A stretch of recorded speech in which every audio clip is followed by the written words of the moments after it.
नमस्कार दोस्तों, मैं Dharmendra Verma online study with DK में आपका बहुत बहुत स्वागत करता हूं। जैसा कि आप सभी को पता है कि जो रीट की एग्ज़ाम जल्द ही होने वाली है, ज़्यादा समय नहीं बचा है। उसी को देखते हुए यहां पर आपको गणित पेडागोजी से संबंधित 80 प्रश्न मिलने वाले हैं। ये अन्य टेट एग्ज़ाम के लिए भी इंपॉर्टेंट हैं, आप देख सकते हैं। ज़्यादा समय नहीं लगेगा, वन लाइनर है, ज़्यादा समय भी नहीं बचा है, तो आपको कम समय में ज़्यादा प्रश्न यहाँ पर देखने को मिलेंगे। तो आपको स्किप बिल्कुल भी नहीं करना है, वीडियो को पूरा देखना है और अंत में हमें ज़रूर बताना है कि आज का जो वीडियो है वो आपको कैसा लगा। सबसे ज़्यादा आपको क्या करना है, सबसे पहले आपको क्या करना है, वीडियो को लाइक करना है। जितने भी ये वीडियो देख रहे हैं, जिनके पास जितने भी ग्रुप हैं, चाहे व्हाट्सएप ग्रुप हो, टेलीग्राम ग्रुप हो, सभी में इसको शेयर करना है। और जो भी ये वीडियो देख रहे हैं सभी को चैनल को सब्सक्राइब कर लेना है। ये 3 काम आपको फटाफट कर लेने हैं। तो शुरुआत करते हैं। आज का पहला प्रश्न है हमारा, सूत्र की रचना के लिए सर्वोत्तम विधि कौन सी है? तो ये आगमन विधि, याद रखिएगा, इंपॉर्टेंट प्रश्न है। सूत्र की रचना के लिए जो सर्वोत्तम विधि होगी वो आगमन विधि होगी। दूसरा प्रश्न, शून्य का प्रयोग सबसे पहले किसने किया था? ये भी इंपॉर्टेंट है। तो किसके द्वारा किया गया था? ये ब्रह्मगुप्त के द्वारा किया गया था शून्य का प्रयोग सबसे पहले। नवीन प्रश्न को हल करने की सर्वश्रेष्ठ विधि मानी जाती है, कौन सी मानी जाती है? तो ये आगमन विधि, याद रखिएगा।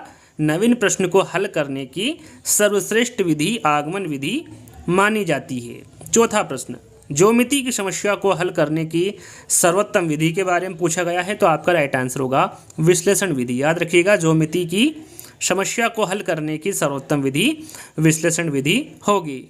पांचवा प्रश्न, गणित शिक्षण के लिए खेल विधि का सबसे अच्छा उपयोग किसने किया था? तो किसके द्वारा किया गया था?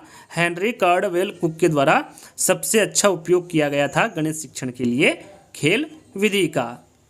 छठा प्रश्न, पाई कैसी संख्या? जो पाई है ये किस प्रकार की संख्या होती है? तो याद रखिएगा, ये एक परिमेय संख्या होती है। इसका मान क्या होगा आगे हम प्रश्न के माध्यम से आपको बताएंगे। ध्यान दीजिएगा, पाई कैसी संख्या है?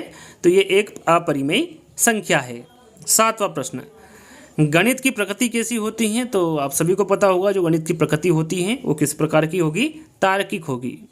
आठवां प्रश्न, यहाँ किसने कहा कि गणित सभी विज्ञानों का द्वार व कुंजी है? सरल सा है और काफ़ी बार एग्जाम में पूछा गया है, आपने देखा होगा इस प्रश्न को। तो ये रोजर बेकन के द्वारा कहा गया है, रोजर बेकन के द्वारा कहा गया है कि गणित सभी विज्ञानों का द्वार व कुंजी है। नवा प्रश्न, सांख्यिकी में प्रसारण का विश्लेषण नामक विधि किसके द्वारा दी गई? तो ये फिशर के द्वारा दी गई। किसके द्वारा दी गई?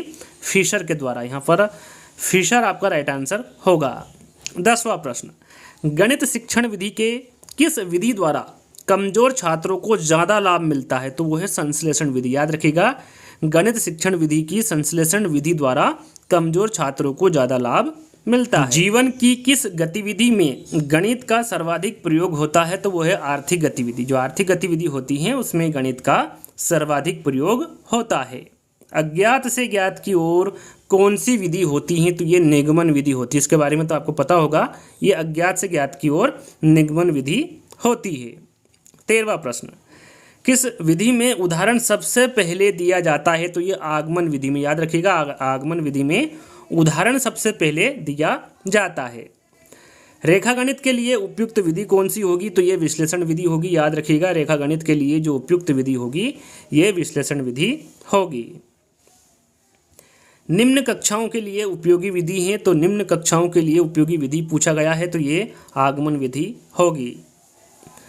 विशिष्ट से सामान्य की ओर, यहाँ पर देखिए विशिष्ट से सामान्य की ओर पूछा गया है कि कौन सी विधि होती है विशिष्ट से सामान्य की ओर? तो वो आगमन विधि होती है। त्रिभुज के तीनों अंतः कोणों का योग होता है। जो त्रिभुज होता है इनके जो अंतः कोणों का योग होता है तीनों का, इसके बारे में आपको बताना है कितना होता है। तो सभी को पता है ये 180 डिग्री होता है। गणित विषय की पाठ्य पुस्तक किस विधि पर आधारित होकर लिखी जाती है? तो ये संश्लेषण विधि पर आधारित होकर लिखी जाती है गणित विषय की पाठ्य पुस्तक। विद्यालयों में गणित शिक्षा का मुख्य उद्देश्य होता है। यहाँ पर देखिए गणित का मुख्य उद्देश्य पूछा गया है, तो बच्चों की सोच का गणितीकरण करना ये मुख्य उद्देश्य होता है विद्यालयों में गणित शिक्षा का। रेखागणित को किसने व्यवस्थित रूप प्रदान किया है? तो ये ब्रह्मगुप्त ने किया है, याद रखिएगा। रेखागणित को ब्रह्मगुप्त द्वारा व्यवस्थित रूप प्रदान किया गया है। गणित के अध्ययन से एक बच्चे में किस गुण का विकास होता है? तो ये आत्मविश्वास का भी होता है, तार्किक सोच का भी होता है और विश्लेषक सोच का भी गुण विकसित होता है गणित के अध्ययन से एक बच्चे में। अगला प्रश्न, गणित में किस विधि में हम प्रायः सूत्र तथा नियमों की सहायता लेते हैं? तो वो है निगमन विधि। याद रखिएगा, गणित में निगमन विधि में हम प्रायः सूत्र तथा नियमों की सहायता लेते हैं।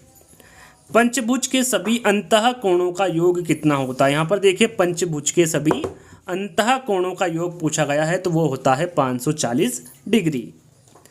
विभाजन ई का उपयोग किसके लिए किया जाता है? तो ये रेखाखंड की लंबाई मापने हेतु विभाजन ई का उपयोग किया जाता है।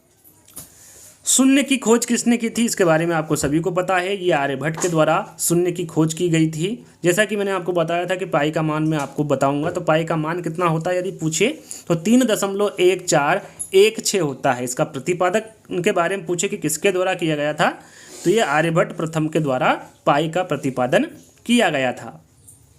अगला प्रश्न, सबसे छोटी प्राकृतिक संख्या। देखिए, प्राकृतिक संख्या पूछी गई है, आपको ये देखना है कि पूछा क्या गया है।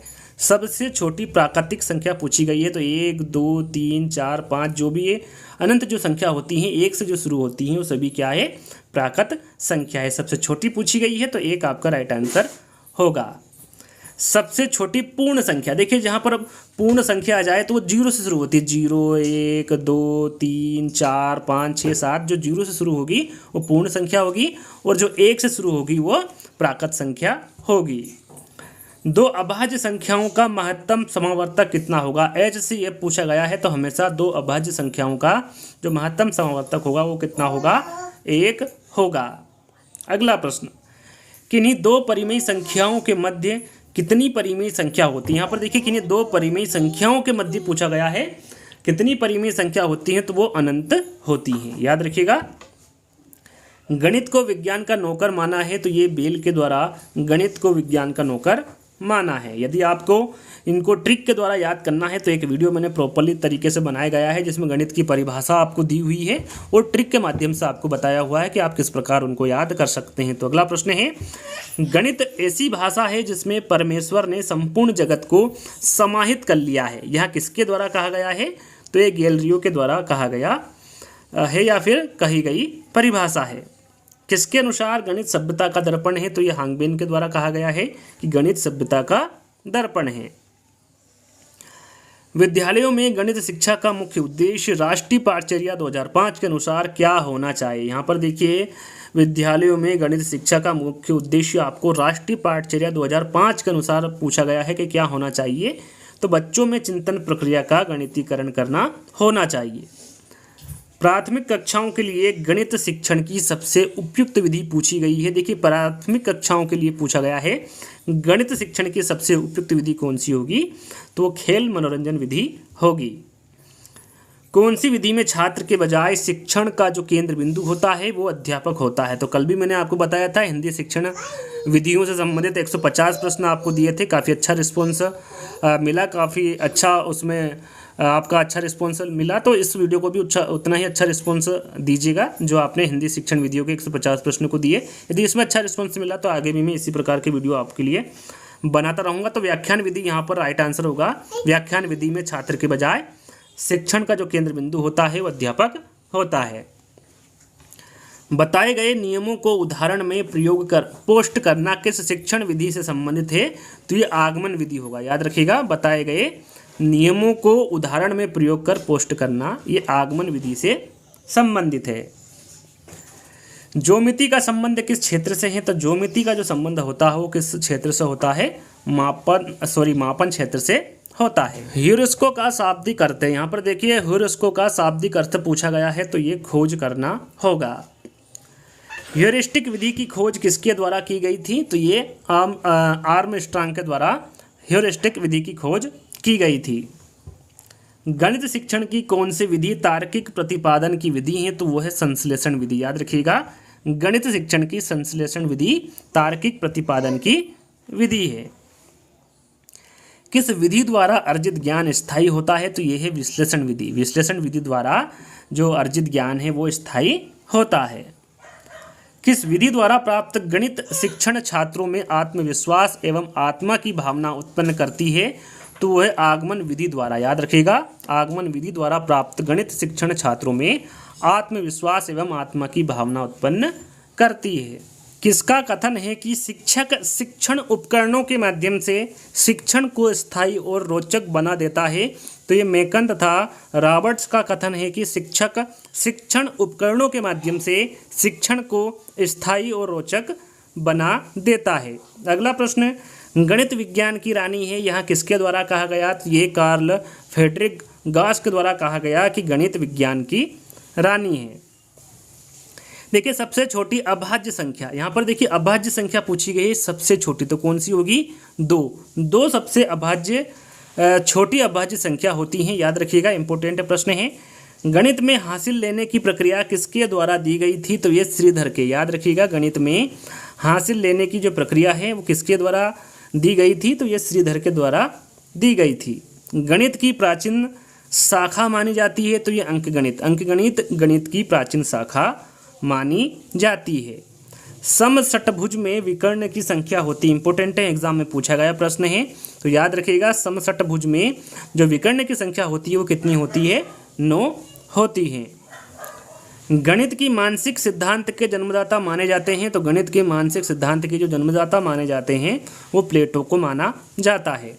अगला प्रश्न, प्राथमिक कक्षाओं में गिनती सिखाने के लिए किसका प्रयोग उपयुक्त होता है? तो ये अबेकस का प्रयोग उपयुक्त होता है। देखिए जितने भी उपकरण हैं जो गणित से संबंधित होते हैं उन सभी की एक प्रॉपरली वीडियो बनाई गई है, चित्र के माध्यम से आपको समझाया गया है। यदि आपने उसको भी नहीं देखा है तो देख लीजिएगा। याद रखिएगा प्राथमिक कक्षाओं में गिनती सिखाने के लिए अबेकस का प्रयोग उपयुक्त होता है। अगला प्रश्न, उपलब्धि परीक्षण नैदानिक परीक्षण में अंतर है, तो इसका दोनों में क्या अंतर है? उपलब्धि परीक्षण और नैदानिक परीक्षण में, तो इन दोनों में उद्देश्य का अंतर है। मनुष्य के जीवन की गतिविधियों में गणित का सर्वाधिक उपयोग होता है, वहाँ सामाजिक और आर्थिक है। सामाजिक और आर्थिक दोनों गतिविधियों में गणित का सर्वाधिक उपयोग होता है। सर्वाधिक प्रभावशाली शिक्षण सामग्री है, तो वो है प्रत्यक्ष अनुभव। प्रत्यक्ष अनुभव सर्वाधिक प्रभावशाली शिक्षण सामग्री है। प्रथम 5 अभाज्य संख्याओं का योग होता है। जैसा कि मैंने शुरू में आपको बताया था कि जो सबसे छोटी अभाज्य संख्या होती हैं वो कितनी होती हैं? 2 होती हैं। तो 2 से हम लेंगे 2, 3, 5, 7 और 11, ये क्या है? अभाज्य संख्या है। इनको हम टोटल करेंगे तो टोटल कितना होगा? 28। तो आप कह सकते हैं कि प्रथम 5 अभाज्य संख्याओं का योग 28 होता है। अगला प्रश्न, गणित विज्ञान है, तो ये गणनाओं का विज्ञान है। गणित गणनाओं का विज्ञान है। अंकगणित शिक्षण का उद्देश्य है, तो अंकगणित शिक्षण का उद्देश्य दैनिक जीवन के कार्यों के लिए होता है। गणित की उन्नति व वृद्धि देश की संपन्नता से संबंधित है, यहाँ किसके द्वारा कहा गया था? तो ये नेपोलियन के द्वारा कहा गया था कि गणित की उन्नति व वृद्धि देश की संपन्नता से संबंधित है। उच्च कक्षाओं में गणित की कौन सी शिक्षण विधि होनी चाहिए? तो वो है निगमन विधि। यहाँ पर देखिए उच्च कक्षाओं में पूछा गया है कि गणित की कौन सी शिक्षण विधि होनी चाहिए, तो वो निगमन विधि होनी चाहिए। गणित की प्रकृति होती हैं, तो गणित की जो प्रकृति होती हैं वो किस प्रकार की होती हैं? तार्किक होती हैं। बहुत सारी गणित जानने के बजाय यहाँ जानना अधिक उपयोगी है कि गणितीकरण कैसे किया जाए। यहाँ किसके द्वारा कहा गया? इंपॉर्टेंट है, तो ये डेविड व्हीलर के द्वारा कहा गया कथन है। गणितीय ज्ञान का प्रमुख रूप से उपयोग किस विषय में होता है? तो ये विज्ञान में होता है। जैसा कि आप सभी को पता होगा कि जो गणितीय ज्ञान का प्रमुख रूप से उपयोग होता है वो विज्ञान विषय में होता है। इकाई उपागम किस गणितज्ञ से संबंधित है? तो जो इकाई उपागम है ये मोरिसन गणितज्ञ से संबंधित है। जो छात्र गणित नहीं समझते हैं वहाँ पाठशाला में प्रवेश नहीं पा सकते, यहाँ किसका कथन है? यहाँ किसकी परिभाषा है? तो ये प्लेटो की परिभाषा है। इनका कहना है कि जो छात्र गणित नहीं समझते हैं वहाँ पाठशाला में प्रवेश नहीं पा सकते। अगला प्रश्न है, गणित की सबसे प्राचीन शाखा है, तो सबसे प्राचीन शाखा कौन सी है गणित की? तो वो है अंक गणित। याद रखिएगा गणित की सबसे प्राचीन शाखा अंक गणित है। गणित दिवस कब मनाया जाता है और किसकी याद में या फिर किसके जन्मदिन पर मनाया जाता है? तो आप देख सकते हैं ये 22 दिसंबर को मनाते हैं गणित दिवस, और ये श्रीनिवास रामानुज के जन्मदिन पर मनाया जाता है गणित दिवस 22 दिसंबर को। गणित शिक्षण की सहायक दृश्य सामग्री क्या होती है? यहाँ पर देखिए गणित शिक्षण की सहायक दृश्य सामग्री पूछा गया है, तो श्यामपट्ट, मॉडल और चार्ट ये गणित शिक्षण की सहायक दृश्य सामग्री के अंतर्गत आती है। गणित को रोचक, सुग्राही एवं सरल बनाने के लिए आवश्यक है, तो ये प्रभावशाली मनोविज्ञान ये गणित को रोचक, सुग्राही एवं सरल बनाने के लिए आवश्यक है। सभी छात्रों को प्रथम 10 वर्ष तक गणित पढ़ाई जानी चाहिए। ये किसके द्वारा कहा गया? तो ये कोठारी आयोग के द्वारा कहा गया कि सभी छात्रों को प्रथम 10 वर्ष तक गणित पढ़ाई जानी चाहिए। मैथमेटिक्स सोसाइटी की स्थापना किसके द्वारा की गई थी? तो ये प्रोफेसर BN प्रसाद के द्वारा मैथमेटिक्स सोसाइटी की स्थापना की गई थी। रेखागणित शिक्षण की सबसे उपयुक्त विधि कौन सी है? तो वो है आगमन विधि। याद रखिएगा, रेखागणित शिक्षण की सबसे उपयुक्त विधि आगमन विधि होगी। कौन सी विधि में छात्र अधिक सक्रिय रहते हैं एवं इसके द्वारा नवीन तथ्यों की खोज की जाती है? तो वह विधि प्रयोगशाला विधि है। प्रयोगशाला विधि में छात्र अधिक सक्रिय रहते हैं एवं इसके द्वारा नवीन तथ्यों की खोज की जाती है।